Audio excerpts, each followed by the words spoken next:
观众朋友，大家好，欢迎收看中嘉新闻，我是蔡小军。新闻一开始，先带你来看连2届奥运男子羽球双打金牌的里昂母校国立基隆高中设置国家级青少年羽球训练中心，终于有谱了。教育部体育署和国发会确认，将编列3.5亿元来打造。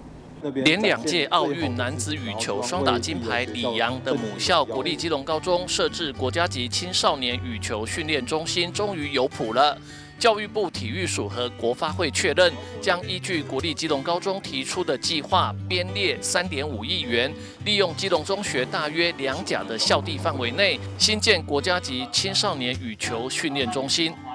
3.5亿的部分，我们也是列到我们的一个计划里面去哈。那现在在这个部里面的一个流程当中，那我们希望在8月底之前可以函报到这个国发会以上。其实行政院秘书长在7月29号，今年的7月29号，其实也就合适了，就把请教育部把基隆高中羽球馆这个场馆放到一个优化运动环境的计划。就基本上讲，就是说这个案子已经有了，行政院基本上也同意了这个案子，只是说他要再修正，就要请那个教育部把这个计划的内容放到这个优化运动环境这个计划里面来执行就可以了。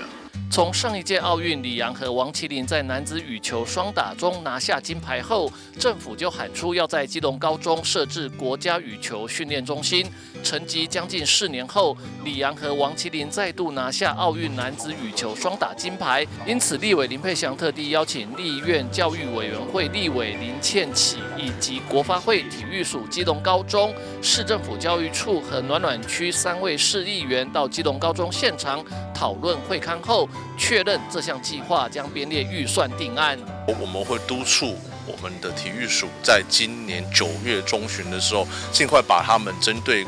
国家级羽球训练中心的计划会诊完之后，直接送国发会，而国发会在今年年底前能够核定，争取在明年开始正式动工整个场馆。那我们刚刚也看过场馆的大小跟我们所有的配套措施，那我们相信说，如果我们大家都可以积极的来作业，我们可以积极的来去追进度的话，在后年甚至是后年或大后年，我们在基隆就很极有可能看到一个延宕的4年的这个羽球国家级训练中心。佩祥会觉得是说很可惜的，我们等到这个奥运2连霸之后，我们才正式去关注到我们羽球选手在基隆训练的状况。但是亡羊补牢，为时未晚。我跟倩琪委员，我们会积极的来推动这个计划，让羽球在台湾、在基隆能够生根发芽。但很重要的一点就是说，它不仅是一个国家级的羽球训练计划，在奥运之后，那在我们的羽球有这么好的成绩之后，最重要的是透过这样一个顶尖的计划，能够带动我们全民体育的一个推动。那基隆高中还有在基隆这个区块呢，是我们羽球很重要的一个中心，那也可以带动不仅是北基跟全国在羽球这个部分的一个全民运动，所以我们非常期待这个计划在一定的期程，然后确实的执行，然后在下一届的奥运前，我们就可以看到，不仅我们在奥运非常的有机会，而且能够让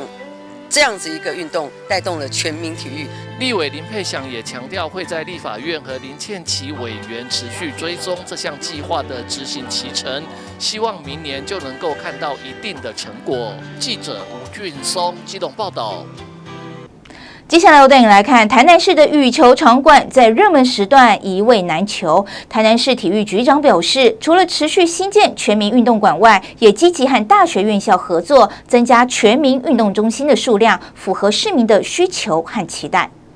来到台南永华国民运动中心，特别是羽毛球馆满人潮，而且是非假日上午，除了有专业教练的指导为小学生基础扎根，还有就是租借场地的民众。根据了解，自巴黎奥运期间一直到林洋配再次拿下奥运冠军以后，场馆人数明显增加，从上午10点起到晚上10点时段全满，掀起一阵羽球热。因为奥运的关系，像我们羽球跟拳击的部分，我们课程都有很明显的成长。然后像羽球的课程啊，我们有私人教练课程跟团体课程。我们近期暑假的关系，也是很多小朋友来报名我们的营队。像我们这边羽球场的话，我们几乎就是时段都是满的，对啊，比较难租借一点，因为我们这边的价格比较便宜，比较亲民一点。市民爱运动当然是好事，所以市府除了持续在永康、仁德、善化等区域新建全民运动馆，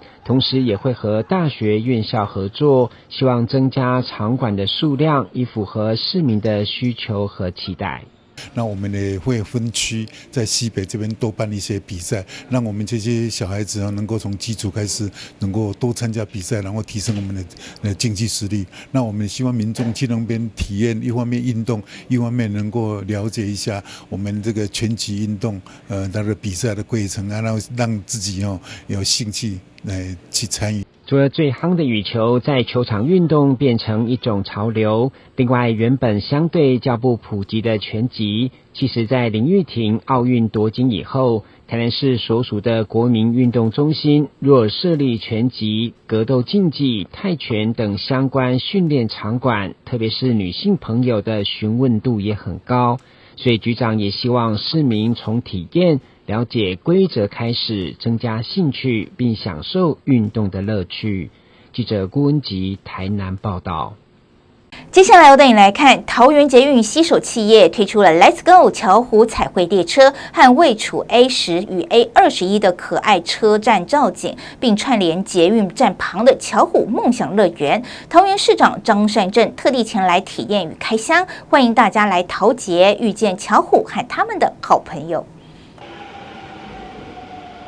喜欢巧虎的民众看过来，桃园捷运在日前携手企业推出 Let's Go 巧虎彩绘列车，并串联捷运站旁的巧虎梦想乐园。在12号首班车试航时，邀请桃园家福中心的小朋友来一趟公益小旅行。而桃园市长张善政也特地前来，化身巧虎好朋友，和同学们来场有奖征答，希望透过可爱的彩绘列车，带给大家美好回忆。我们桃园捷运特别在 A10 跟 A21两个捷运站布置了我们巧虎车站，同时我们也有巧虎列车。今天特别跟家福基金会来合作，找了很多可爱的小朋友，让他们能够搭我们的巧虎列车。以外呢，早上也带他们去水族馆，等一下要去巧虎公园，希望他们能够透过我们市政府、我们的社会局、我们桃捷公司一起有一个愉快的暑假。桃捷公司也说明了这次的合作计划，不只是推出巧虎联名彩绘列车，在 A10山鼻站还有 A21老街西站的车站内，还有巨型巧虎就这么坐在站内，以及换上捷运制服的立牌造景，提供民众合影拍照，更有一系列联名商品和组合套票可选购，期盼吸引亲子客搭乘桃捷出游。桃捷公司一直以来都希望能够跟一般企业来合作，能够推广这个亲子共游的环境。好，那这一次特别跟我们的日商贝乐生公司合作，推出了这个巧虎列车。好，那这一次的巧虎彩绘列车包含了我们也针对2个车站去做巧虎的布景。好，那欢迎这个大小朋友都可以利用假日来搭乘桃捷到我们的沿线走走，顺便搭乘巧虎列车出游。好，那另外我们这次也推出了一些联名的合作商品，包含了我们的铅笔盒、便当袋以及巧虎的零钱包。好，那喜欢热爱这个巧虎的大小朋友们都可以来选购这样的一个联名商品。好，那让巧虎陪伴了你一起出游。限定巧虎彩绘列车将从即日起行驶到明年7月31。桃捷公司期盼透过企业强联手，以及巧虎历久不衰的魅力，推广亲子搭乘桃捷到沿途观光旅游。而他们也提醒想拍照的民众，可先上官网查询彩绘列车的发车时间，以免错过。记者刘婷台报道。再来关心高雄轻轨，近日监察院审计报告出炉，高雄轻轨因为交通事故频传，被点名是否防护成效不佳呢？另外，虽然近期配合大型活动及周边连开案，运量有逐步在提升，但还是与计划仍有差距。高雄轻轨历经10年，终于在2024年初正式成员，为高雄的轨道路网写下一个里程碑。只是从轻轨建立之后，就时不时传出状况，不是撞列车，就是撞进轨道，都好在没有人严重伤亡，受伤的都只有列车和荷包。但今年监察院审计报告就指出，高雄轻轨的防护成效是否不佳，事故率还需要想办法降低。其实我们每天在轻轨的周遭，我在巡视的时候，有时候经常看到有一些不按照号志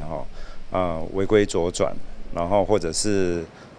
直接从这个轨道上侵入的行人。那我其实看的本来就战战兢兢啦，我觉得也替他们真的是非常的担心。经过我们的统计，今年上半年我们有分析轻轨列车在路口的事故，我们后来发现有20件，全数都是因为行人跟这个汽机车违规。高市府捷运局表示，将会持续进行路口优化改善，陆续设置号志灯与声光提醒，并且划设轻轨行驶标线以及行人路面警示灯，也会加强轻轨司机的主动防御驾驶，希望透过各种措施降低事故的发生。我们今年的上半年的检讨，我们也发现，行人跟汽机车的这些违规，确实影响了轻轨运输的效能跟安全性。那我们也算是呼吁，也是希望我们的市民朋友，大家共同守护那个得来不易的城市地标。怎么样告诉他哪个地区它是可以左转的，哪个地区它是不能左转？我觉得在宣导方面，我觉得可能要再加紧。市府好像要再增加这个科技执法的部分。那当然这也是一个方法，不过我觉得这个是缓不济急啦，因为可能等到他收到罚单了之后，他才会知道说，原来这个路口是不能转弯。目前轻轨的日平均运量都落在3.5万左右。从成员过后面临各种大型活动压力测试，有不错的运量，但审计报告也点出，目前还是远低于计划，恐怕会导致营运亏损扩大，需要再研拟办法缩小抽丝差距。轻轨的使用率也是一种运具转换的过程，我们捷运局会努力鼓励民众持续做这个所谓的使用跟转换运具。那我们的长期目标，希望能够从目前的3万千人左右日均量，希望能够搭配以后的黄线以后开辟完之后，高雄市的整体捷运路网更多元之后，我们有效能够提升到长期目标，达到每日6万人次的达成。高雄轻轨是全台第一座城市路面上的轨道设施。新形态的交通模式，除了强化硬体之外，最重要的可能还是持续对民众宣导，从教育着手做起，才有机会改善现况。记者双军高雄报道。台北市消防局大湖消防分队因为空间狭小老旧，而且屋龄已经超过40年，消防车辆只能停放在铁皮车库与外面空地，影响执勤的救灾效率。在当地秀湖里里长陈情下，历经14年的新厅舍终于开工，预计民国115年完工。请动土，第一铲开工顺利，来宾们掌声喝彩。在台北市长蒋万、立法委员李彦秀、市议员王孝伟、李建昌、阙梅沙等人共同指产下，台北市消防局大湖消防分队新建工程终于开工。从民国99年开始，历经选址、会勘、地方说明会，到后续规划设计及发包，蒋万特别感谢历届议员不分党派全力支持促成，地方也相当开心，争取多年的目标即将实现。我们大湖分队的旧址是跟大湖派出所共用，那最主要建筑已经非常老旧，而共用之下，其实使用的空间已经有限。那最重要是影响到我们很多救灾救难相关勤务准备上面已经不够，所以在经过许多的同仁伙伴，大家共同努力之下，我们选定在这个地方要来新建我们的大湖分队。那我了解是从民国99年就开始，当时从选址、会勘、说明会、规划设计到发包，到今天能够顺利开工动土，都是非常多参与而且关心的历届所有议员，包括现场我们委员，以及咱在地里长好，大家共同努力之下，才能够有今天开工动土的成果。这个大湖消防分队，其实在地方上，在整个台北市政府消防局，我们争取了相当多年了。我们都知道，大湖之前在早期那莉风灾的时候，淹水淹得非常的严重。我们希望整个大湖分队未来会有一个最好的长址，除此之外，能够提供大湖地区的所有的居民有更多更好的服务。因为这些年大家都很努力，不分党派的议员都希望支持，因为这个建物真的太老旧了。我们一定要先给我们消防队弟兄一个很好的一个办公室，他也才能够为我们市民的安全来打拼。所以我们今天看到这个整个过程，就是地方、基层、还有市政府，还有所有民意代表团结努力的结果，我们非常开心。这栋地下1层、地上5层的新建物，规划有消防车库、办公室、执勤室，还有体技人训练场，预计民国115年10月完工。台北市长蒋万安强调，市府团队将持续努力，达成消防服务人口比例1比1000的目标，实现对市民的重要承诺，也期盼大湖消防分队完工后，能进一步提升台北市的城市安全水平。我们也会持续的努力达到我们消防服务人口的比例1比1000，这是我们很重要的目标。莫局长，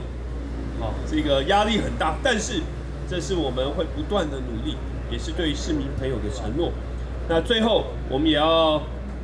希望这一次的工程如期如实的完成。我们也希望在接下来，当完工之后，我们都能够再次的来迎来大湖分队全新的面貌。台北市消防局方面表示，大湖分队辖区内有9个里，新厅舍除了提供消防同仁良好的执勤环境，更规划有完备的训练空间，希望有效提升内湖区消防与灾害抢救效能，并给予伤病患最及时的救护服务，确保市民财产及生命安全。大湖分队在。记者张启腾台北报道。再过1个月就是教师节了，台北市教育局举办敬师月活动，并表扬46位优良教师。今年教师奖励金由600元提高至2000元，并首次跨局处合作，提供食衣住行娱乐各项专属的教师优惠方案。透过一系列的敬师活动，表达对师恩的感谢及祝福。认真的在金铲上签名。台北市长蒋万安在参加大湖消防分队新建工程动土典礼前受访表示，随着时代的变迁以及新课纲的实施，老师面对家长及校方的压力与负担都更加沉重。为了感谢所有老师的辛劳，并确保首善之都台北市能维持高水准的教学品质，今年教师节敬师金将恢复发放2000元，发放对象还包括代理老师。今年宣布将敬师金从原本600元提高到2000元，最主要就是要感谢所有老师们的辛劳。随着时代的变迁以及新课纲的实施，老师面对家长、校方的压力、沉重的负担，台北身为首善之都，我们也一定要确保高水准的教学品质。除了给老师们最好的照顾，以及要确保留住最优秀的师资，以及吸引富有热忱的老师前来台北市。所以这一次我们提高2000元，除了感谢老师，同时我们的对象包含正式以及代理的老师。除了恢复发放2000元敬师金，今年敬师月北市府还与86个企业合作，只要凭台北市教师证就能有折扣优惠。味全龙更在9月17及9月27两天各提供100张门票，邀请老师免费进场看球，还提供主场购票半价优惠。除了敬师金，我们也包括食住行娱乐等。今年的敬师月，我们特别让台北市的老师只要凭教师证就可以到包括福华饭店、微风、台北101 2楼餐厅、动物园、儿童新乐园等86个合作的企业能够享有折扣优惠。另一方面，我们也跟味全龙队合作，在17号跟27号各100张，邀请我们台北市的老师免费进场看球。所以在这边也要提前跟所有辛苦伟大的老师们说一声教师节快乐。台北市教育局方面预估，今年有近3万人可以领取敬师金，符合资格者可依需求选择诚品、金站百货或是4大超商等子礼券。记者张启腾台北报道。台北市新闻局与波士顿台湾影展协会举办新北市纪录片奖与波士顿台湾影展签署合作备忘录暨年度形象影片发布会，并邀请艺人简曼书担任2024年度活动大使。请注入新北市纪录片奖与波士顿台湾影展正式合作。新北市政府新闻局今天与波士顿台湾影展协会携手出席新北市年度形象影片发布会。会中除了首度公开2024新北市纪录片奖年度形象影片外，也特别邀请活动大使简曼书一起分享拍摄时的心情。简曼书表示，生活中有许多微弱的变化，感动的时刻都值得被记录。新北市有很多不同的风貌，非常适合拍摄纪录片，希望未来有更多创作者能前来拍摄。新北市真的有很多不同的风貌，然后它的场景其实真的非常适合拍摄纪录片。那身为今年的活动大使，我希望可以邀请更多的纪录片创作者来好好的拍摄更多优质的纪录片，让大家可以看到新北市的风貌。波士顿台湾影展自2019年首度办理时，便邀请新北市政府新闻局推荐优选影片参展。影展在北美至今已迈入第6届。今年新北市纪录片奖推荐陈巧维导演的《野生之路》及黄淑梅导演的《伊诺物语》，希望借由影片故事与北美观众分享新北纪录片关注自然与人类之间的关系。波士顿台湾影展协会首届会长蓝凡云博士表示，他们是一群热爱电影的人，希望借由这次的合作，让台湾许多优秀的作品都能带到海外，让更多人认识台湾。除了在美国上映外，国内外游客也有机会在搭乘飞机的旅途中，从飞机上的影片欣赏台湾美丽的故事。我们一开始成立的目的就是希望可以把台湾非常多优秀的创作者跟创作的作品可以带到北美，可以透过这些各不同面向的故事来认识台湾哦。是我自己是一个航空公司常飞的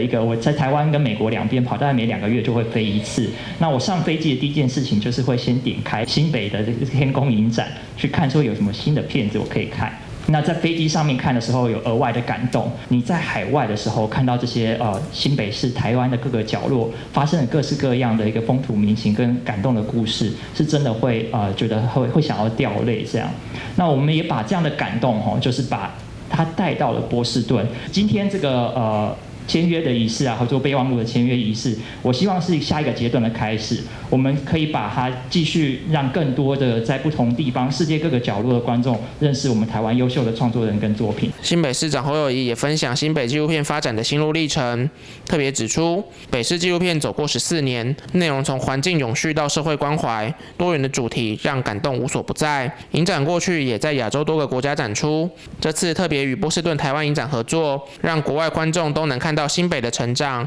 也让世界看到台湾，借由影片故事跟台湾接轨。新北市纪录片走了14年，感动无所不在。那这一次我们跟波士顿台湾影展大家携手合作，让新北市的纪录片能够从不管在本土在天空翱翔的国际的这个影片走到全世界。尤其我们新北市的纪录片的影展已经在新加坡、泰国、法国，这一次又来到波士顿，跟波士顿的台湾影展大家携手合作。那新北市的纪录片记录了很多感人的故事，不管永续环境以及关怀社会人文，这些点点滴滴的故事，透过这样一个故事的力量，让台湾、让新北市，大家都可以看到感动人生的故事，见证台湾、见证新北市的成长。发布会上，双方也互相致赠礼物及感谢状。新北市政府新闻局表示，新北市纪录片奖会持续努力，成为纪录片工作者最坚强的后盾。除了这次将影像创作成果跨出亚洲，带往美国波士顿外，未来也会持续深耕国内纪实影片的影响力。记者肖世宏新北仓报道。行政院主计处公布全国家庭收支调查，高雄家庭的支配所得是6都倒数第2，还低于全国平均。高雄市长陈其迈指出，未来将引进高科技产业，带动经济与薪资。但学者认为，多久才会产生效益呢？还需要观察。但是市民却已经先感到高房价的荼毒。行政院主计处公布去年的家庭收支调查，高雄市家庭年可支配所得是109万1000元，低于全国平均的113万6000元，在6都里排名第5。高雄市还是处于低薪状态。高雄市长陈其迈说明，会积极争取高科技厂商到高雄设厂，引进就业机会，来提高市民所得。那以台积电为例，那根据工研院的估算一个就业的员工大概会有8倍的乘数的效果所以以一个厂1500人来计算，3个厂大概是5000人左右，那有将近也会有增加4万的就业机会，那再加上不管是侨科，那或者是亚洲新湾区那这个都会让我们的就业的不管是薪资或者是人口都能够同步的增加。学者就指出，科技产业进到高雄是乐观其成，但高雄市民还未蒙受高科技产业带来的好处，就先承受高房价与高物价的冲击，而未来要多久才能扩散到非高科技产业，带动薪资调整，才是大众应该关注的。因为它还没有真的带来的效果，但是你的物价房价却先提得比人家快，所以你就相对来讲，反而你就会更辛苦。另外，一般来讲，就是说，从高科技企业怎么样外溢到就是一般的服务业，其实这个距离还是蛮遥远的。就是说它，就算是有个高科技厂，它可能来个几百人，甚至上千人，其实就也差不多了。那但是它周边，你说真的完全很快速的带动，这个可能还要非常久的时间。就是说，它能够，尤其在薪资的这个地方的这个成长的话，那其实是要花很久的时间，就是这才是问题。在 AI 浪潮下，许多科技将取代人工作业，进到高科技产业圈的人会快速累积财富，但相对会把财富差距再拉大。因此，学者建议，除了中央政府需要从结构面去调整劳工薪资，以及从税制面去做财务分配，高雄市府也可以做调整。我们普罗大众先没看到整体的大的好处，却先看到房价的飙升。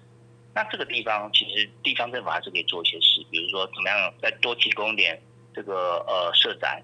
或者是说怎么平抑一下土地的这个税制等等，因为地方政府还是有一些方式可以做的。那让就是说社会大众能够更这个不因为这个房地产的这个飙升或者是其他物价的这个通膨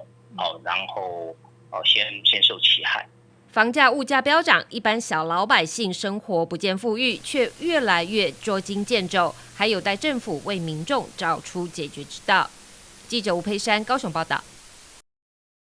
台南一中校友会活动的重头戏之一就是校友杯公益篮球赛。今年报名参与的校友比往年更多，横跨3个世代的校友齐聚，用篮球比赛培养感情，同时也看出校友对学校的认同感和向心力。台南一中校友杯公益篮球赛在体育馆热情展开，跨越3个世代，年龄相差40岁，250位校友齐聚一堂。除了用篮球比赛评分数，也展现南一中校友的向心力。从国外回来的时候，因缘际会，可以从学长手边接下办南一中校友杯的比赛，然后今年已经是第4年了，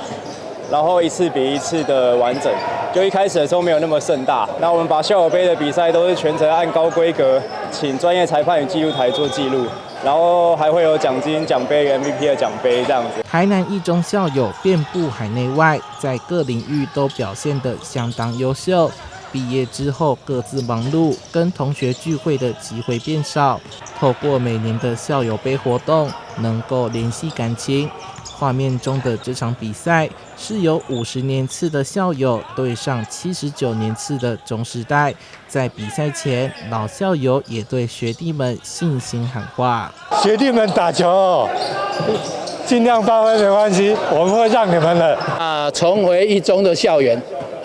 想到当年呢，确实是还不错的，体力也不错，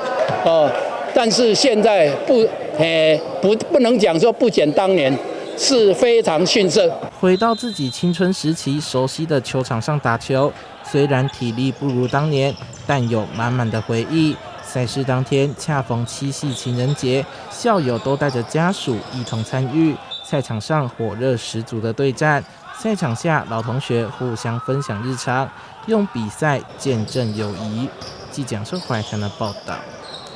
北区国税局综合稽征所为了要推广民众消费时多使用载具索取云端发票，将请大家免费看电影哦。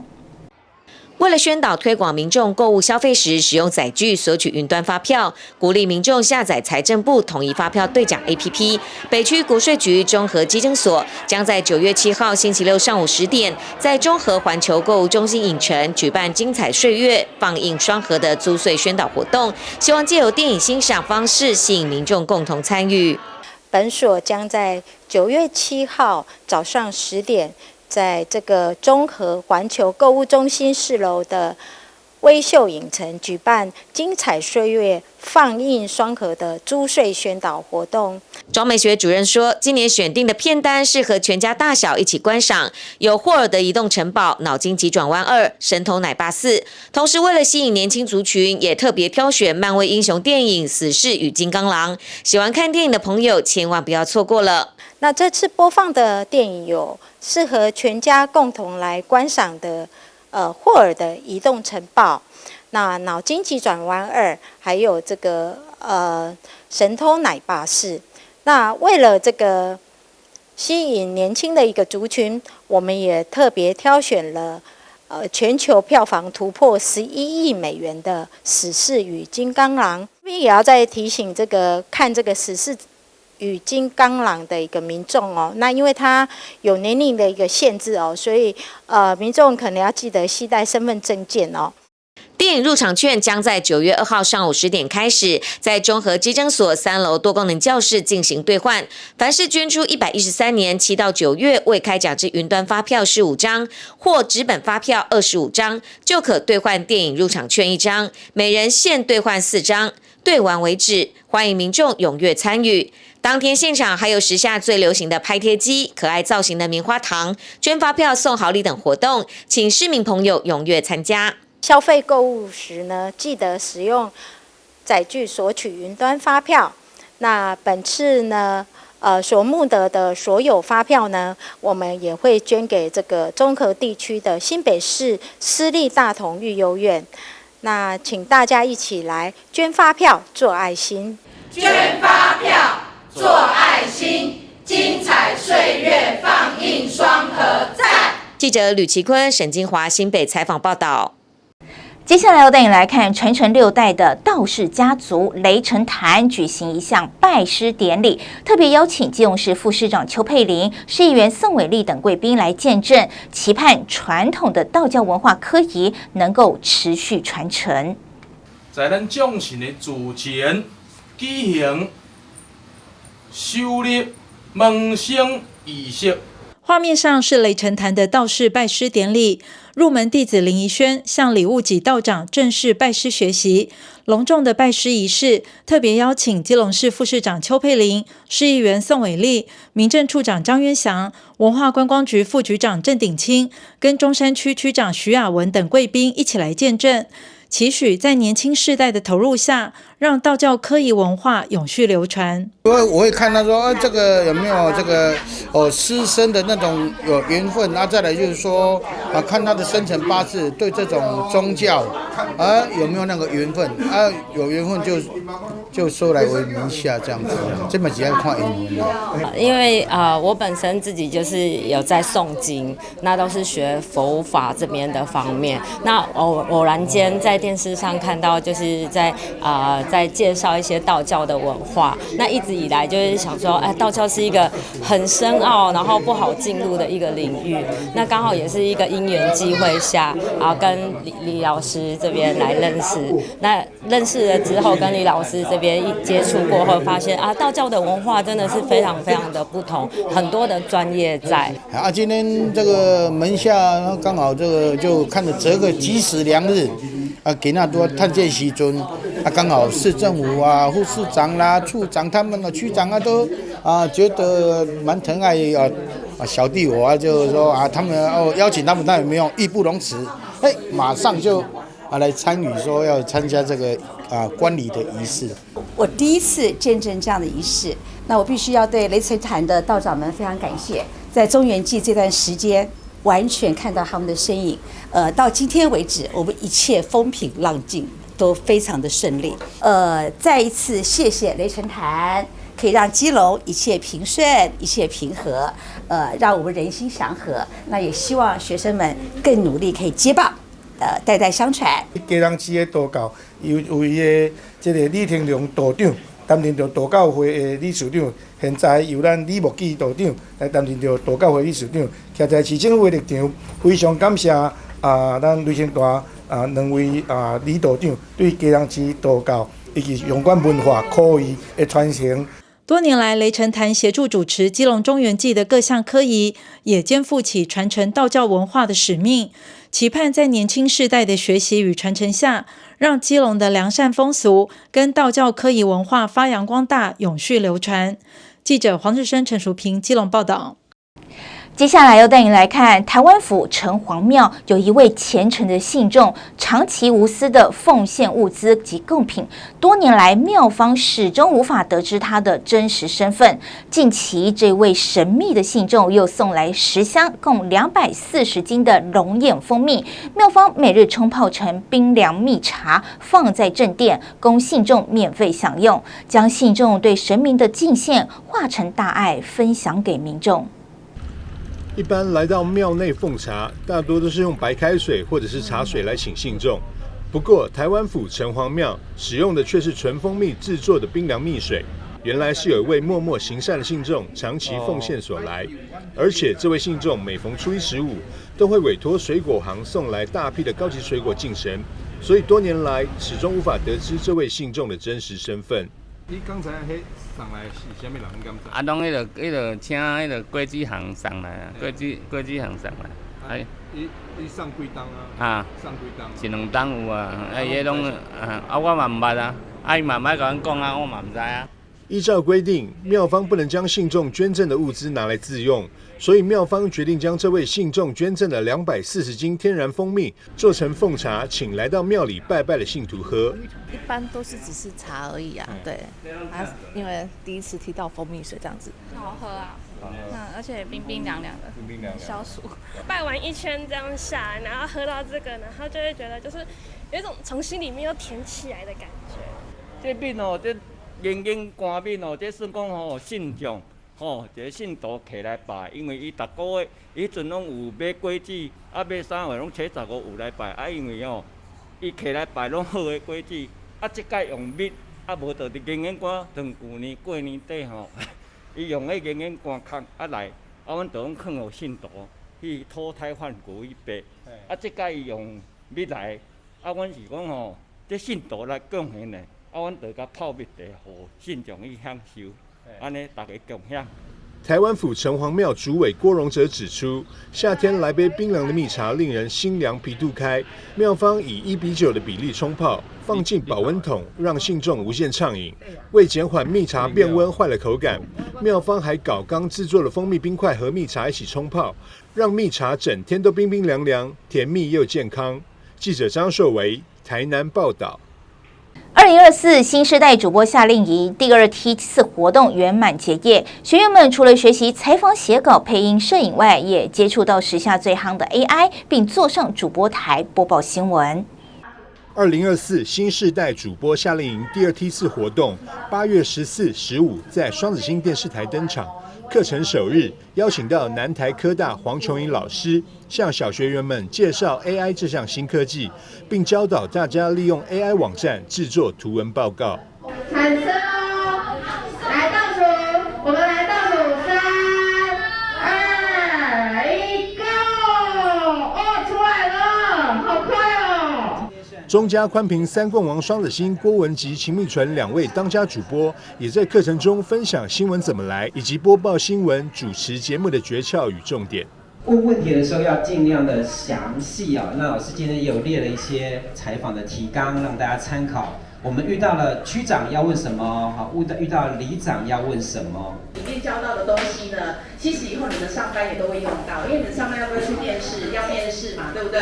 然后你们跟他讲话是不是口条要训练好，要怎么面对镜头，要不怯场，不要紧张，这都很重要。其实主播的训练就会训练到这些。主播夏令营也在课程中加入了媒体识读及第3公用频道推广，与学员分享如何当个聪明乐听人。这张图也是啊，地上摆一个6，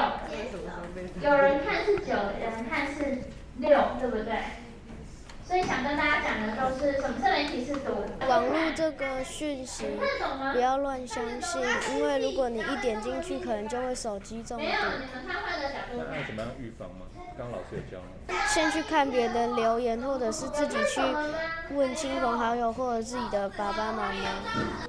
活动来到最后的重头戏，登台报新闻。学员们在听完老师的讲解示范后，每个都跃跃欲试，积极展现他们这2天在主播营的学习成果。大家好，我是陈燕婷。大家好，我是黄玉安。大家好，我是施凌瑜。大家好，我是杨廷瑞。大家好，我是王怡轩。欢迎收看中嘉台南地方新闻。中嘉宽屏3冠王双子星举办2024新世代主播夏令营，带领学童了解节目制作流程，学习采访新闻、播报新闻以外，还融入了最热门的 AI 课程，丰富有趣，让参与的营队同学收获满满，也更认识媒体。感谢您的收看，感谢您收看，感谢您的收看，感谢你的收看，感谢您收看，感谢您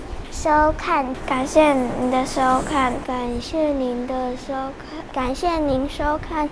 中嘉台南地方新闻。中嘉宽屏3冠王双子星副理罗启俊也颁发结业证书给每位同学，鼓励肯定他们在主播营认真学习的态度。副理罗启俊表示，公司每年暑假都会办理主播夏令营，课程包含新闻采访、节目制作、主播仪态、口语表达、媒体识读、AI 科技等课程，内容丰富有趣且完全免费。明年活动也欢迎大家踊跃报名。记者张硕维台南报道。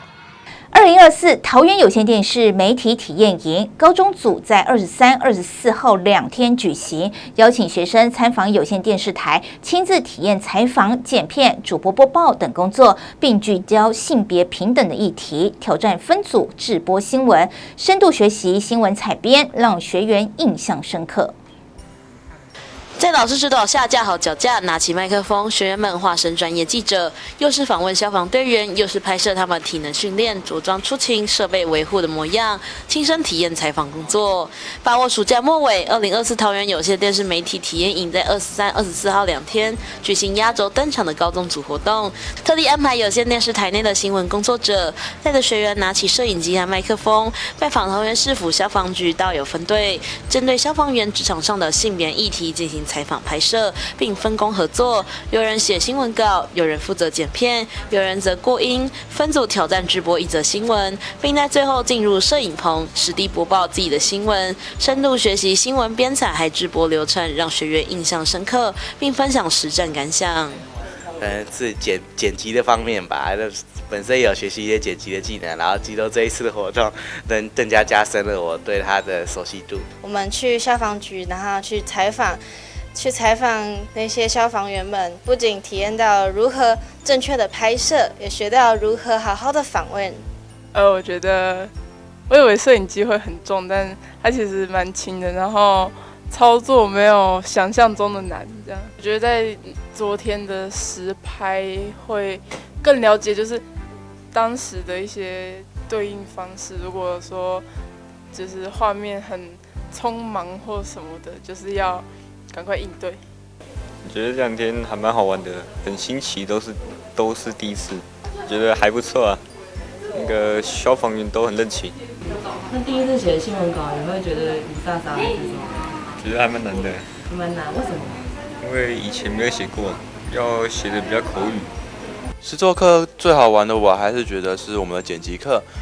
我们可以把很多不同的素材融合成一个完美的、精美的一个影片，我觉得是一个蛮奇特的地方。我一开始以为那个一般新闻是需要很大的步骤去调整的，但是在我进行我们剪辑课，我发现哦，原来这么简单。这让我觉得很有信心，以后有更加好自信去做好一个影片这样子。为了帮助同学们更好掌握播报技巧，营队也特地请来曾任华视当家主播、新闻资历17年的新闻工作者连昭慈，和学员分享担任主播所需的专业能力。不只是介绍每则新闻重点而已，更需要锻炼台风和口条。他也现场邀请几位同学们挑战播报，并给予向往主播工作的学员建议，让学员直呼收获很多。今天我送给同学一句话，就是口才和胆识多半是天生的，但是口条和台风却是可以后天训练的。如果要训练自己的口条跟台风的话，我建议大家可以念报纸，或者呢对着镜子练习播新闻。为什么是念报纸呢？因为报纸相较网络新闻比较没有错别字嘛。台风的部分呢，建议大家可以看着镜子练习，因为看着镜子练习，我们可以去调整自己的表情、自己的眼神、自己的姿态，肩膀有没有歪一边啊，眼神会不会飘来飘去，都可以做调整。还有呢，我今天有透露，在课堂上透露一个秘诀哦，你每天对着镜子里面的自己说话，人可以越来越有自信哦。在主播课程方面的，也请到蛮有资深的主播，然后介绍我们一些课程的话，我们都觉得真的有学到一些东西，一些例如一些口条啊，或抑扬顿挫的发音咬字的部分。好，在普通的课上面，我觉得最好玩还是主播课，因为我本身呢就是在别人讲话的时候，在自己讲话的时候，我就脚会一直动来动去，导致我的台风啦，还有感觉就很没有信心的样子。但我上完这个课后，我发现可以看镜子，也就是说，我以后要讲一遍的时候，可以看镜子再去讲。我觉得这是一个非常好的方式，而且也可以训练台风，增加信心力，甚至呢，也可以把我口条练好，也可以让我之后有更好的成就。另外，有鉴于近年国内外查获多件大型网络色情犯罪事件，今年营队特别在媒体识读课程中安排数位性剥削专题来向学员们宣导。从游玩公式制作的青春网恋模拟器开始，再分析韩国 N 号房事件以及台湾的创意私房论坛事件，讲师一步步带大家看见被害者们如何踏进钓鱼陷阱，并再三强调不拍私密照，不在网络上透露太多个资，以及光是持有儿少私密照就是违法行为，希望提升同学们的警觉心。我们发现，其实，在整个案情里面，很容易有一些是未成年的部分。那未成年的孩子比较容易，就第一个，他的社会经验比较少，所以比较容易受骗上当，而且他对于金钱的需求并没有那么高，所以简单的一些金钱就容易让他上当。再来，他们这个年纪未成年的孩子们，其实对于交友是非常非常渴望的，所以在交友这一块，很容易利用在交友软体上或是生活上，被人家情绪勒索，而被要求拍一些私密照出去，这个都是这个年纪的孩子特别容易遇到的状况。所以我们的做法基本上就是多多宣导，用案例来提醒他们说，这个其实都是你容易被上当受骗的情况，让他们能够尽量去避免在这个东西在他生活上发生。那其中我特别强调的是，不要去拍任何的私密影像。很多的外流或有些问题，可能都是建立在金钱、情绪勒索、诈骗上，但是最后他都会要求你拍一些私密的影像出去。如果你可以不拍，那相信很多问题就可以终止在这里。网络上有很多的社群软体，可以看到你的个资，很多的东西可以看到你的所有的资讯。这个部分我也希望学员们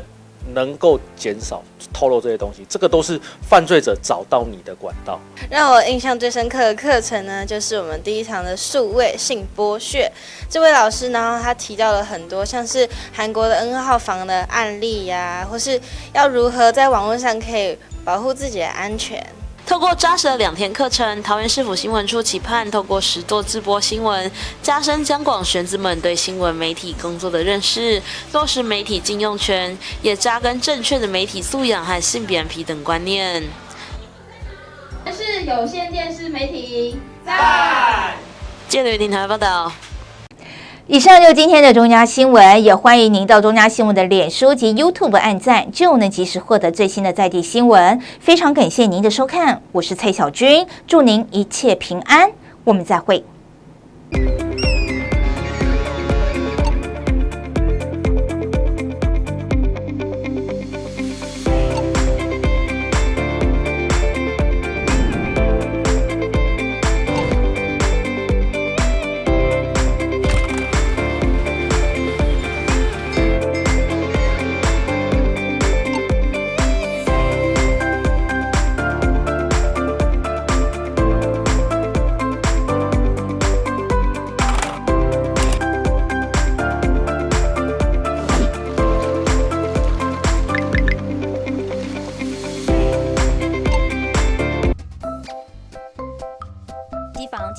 机上盒经销商强力查缉，查获778台非法机上盒，涉嫌侵权金额超过台币10亿元。看到一则则的新闻，这些制造、输入或销售侵权机上盒的业者都会遭到最重可处2年以下徒刑和50万元罚金。影视产业是文化输出的软实力，可带动旅游、观光等行业发展。